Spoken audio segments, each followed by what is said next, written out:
I'm General Kelly, reporting for duty here at LSU. Now, we're gonna jump on that football field. We will eat human face. And if it becomes 4 quarters of savage, brutal, elegant death, we will emerge victorious. Why? Because we are tigers. Did you feel fired up or not about Brian Kelly's introductory press conference? I don't know about you, but I am fired up. He didn't have to say all the right things. He didn't have to win the press conference. He was none of that. Okay?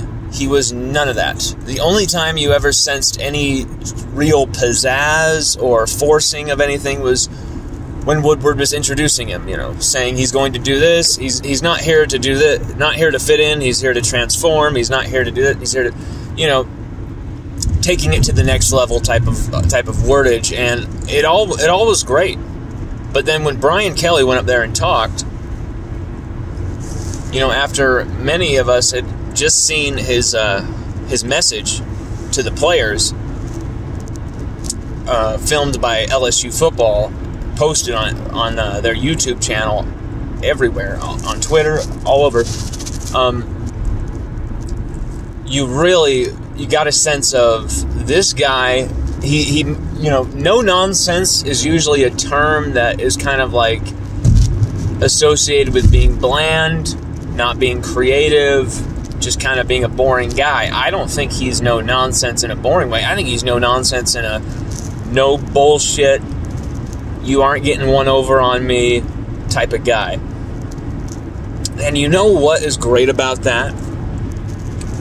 That factors into development and preparation and evolution and the betterment of everybody on that staff and that roster, because he has his edge. Everybody knows that the head coach of LSU football sets that edge. In 2019, Coach Ed Orgeron set that edge continuously. The man was literally... I don't think he slept throughout 2019, Coach O. He was so just ready to go, ready to just kick everyone's ass the second he ran the team out there. The guy was unbelievable. His energy was infectious, and it fueled the team's success. Okay? Brian Kelly is the same way, but on a different side of the spectrum. He's not going to coddle you. Okay? He's going to expect the best out of you, but he's going to be fair. He seems cold to a lot of people, and a lot of people are saying he's mean, he's not a good guy, he's an asshole, he's a this. He made Matt LaFleur shovel his snow and all the and valet the vehicles and all this stuff. I get it. LSU aren't here to kiss everyone's ass with this hire. If we wanted to do that, we would have kidnapped Lincoln Riley and forced him to coach at LSU. If we really wanted someone who was going to be a peppermint kiss to the LSU fan base, this is not it. And I think it's exactly why LSU fans, for the most part that I've seen, love this hire. A lot of the fans at first were saying, this sucks, this guy sucks, this guy sucks. And even I was like, Brian Kelly? What? Come on, Woodward. Brian Kelly, Notre Dame, come on. And the second those words went out of my mouth, the second I was kind of feeling just underwhelmed, this vibe took over where I just started researching the guy. I started looking into everything about Brian Kelly, and the vibe of this isn't what people may have wanted, but this is damn well what LSU needed. And, Jacob Hester did a great monologue. It was the same type of thing that T-Bob A. Bear, his co-host on Off the Bench, a show that's been amazing. They even featured one of our reports last week. This guy just went on a tear. Jacob Hester, T-Bob, both went on a tear for the same reasons I love this hire. When I was underwhelmed and thinking about it for those 5 minutes of just being just like, what is this? Why? This is so strange. I then thought about the truth behind everything here. This guy just left Notre Dame to come to LSU.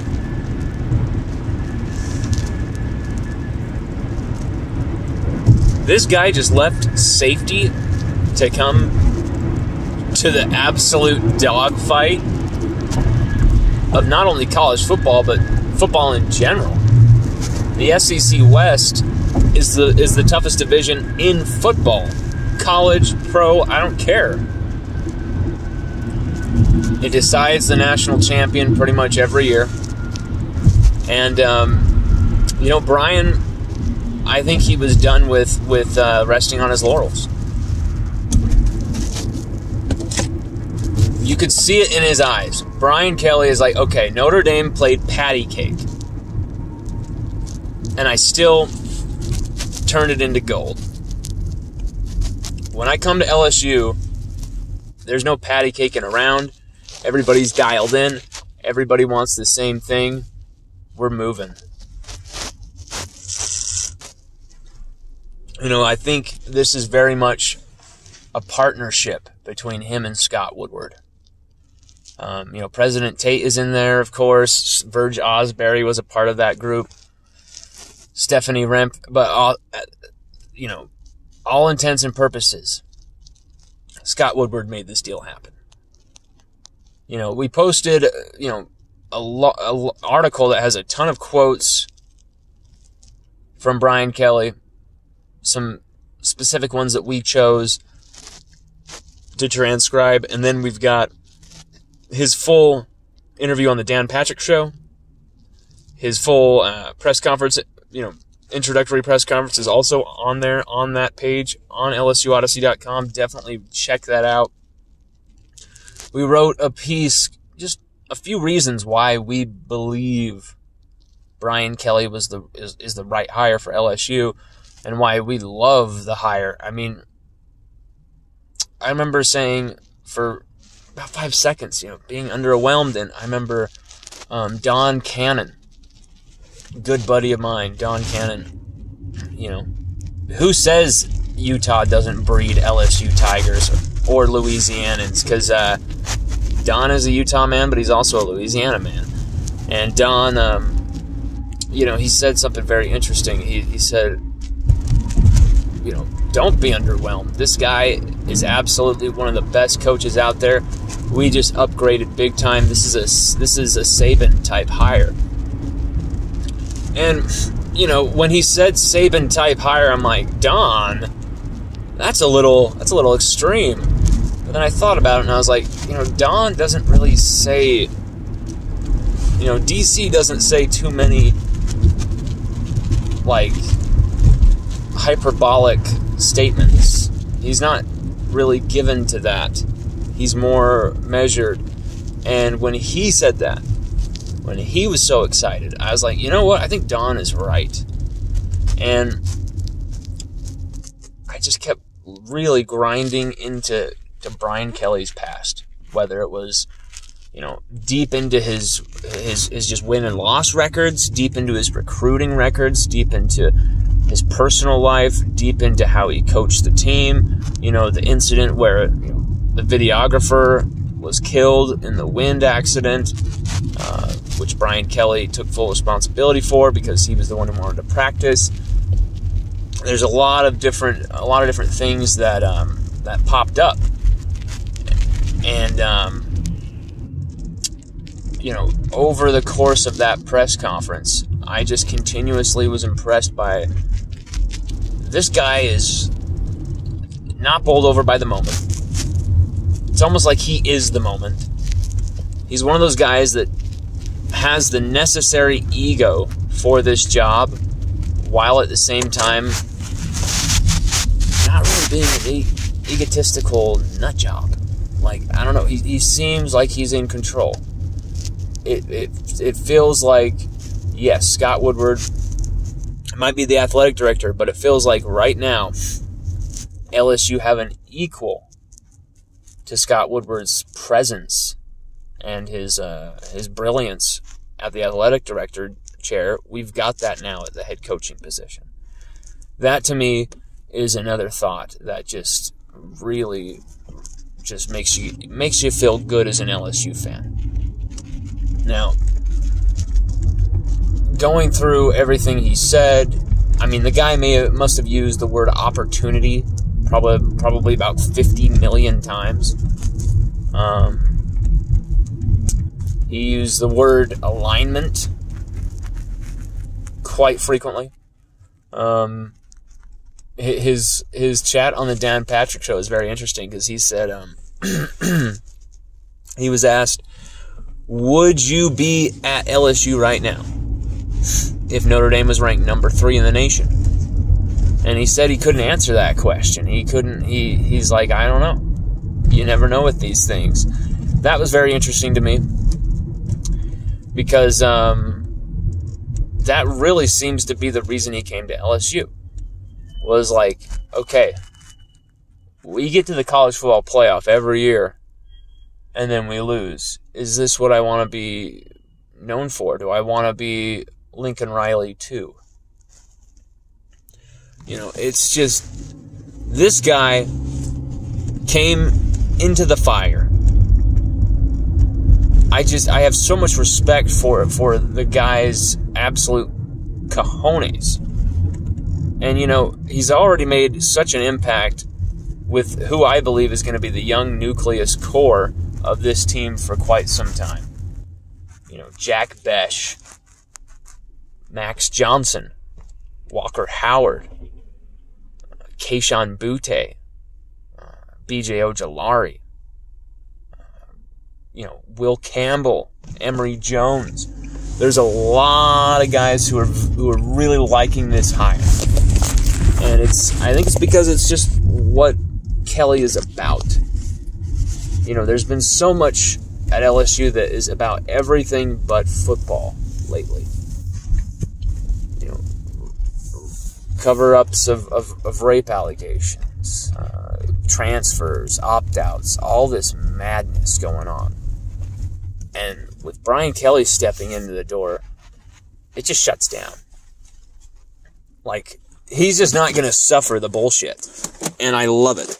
I love it. There's just so many times Coach O suffered through the bullshit, believing we have to have this player. We're going to do whatever it takes to have this player be a part of this program. Whether that means, you know, we let him commit, decommit, transfer back. You know, Trey Bradford transferred out of the program to Oklahoma and then transferred back, and what really did it get him? Like 4 carries at the end of the season? I mean, it's just crazy.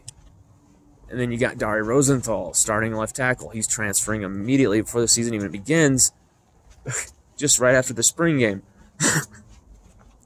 Someone like Brian Kelly, it's like, I'm not going to convince you to stay. You know, Dari Rosenthal left and came back at least 3 or 4 times. Justin Thomas did the same thing.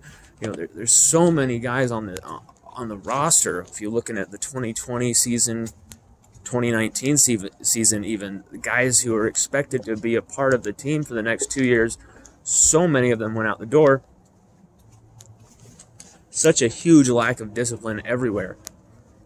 And I just feel like this is what it's about. It's back to basics, back to LSU, back to football, back to kicking ass, back to winning games.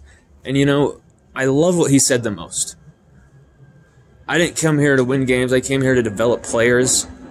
Winning will be a byproduct of what we do. Winning will be a byproduct of what we do. when he said that, I was like, this guy and me are dialed in. Like, and I feel like everybody in the room must have been like, oh my God, I'm in dreamland. Finally, we're just talking about winning championships. We're not talking about, having to revamp this and revamp that and save face with this and make sure that doesn't happen and make sure we're not a disgrace in front of the entire country again and all this stuff. Like, it feels like Brian Kelly, little by little, will bring LSU back to that stage of respect around the country.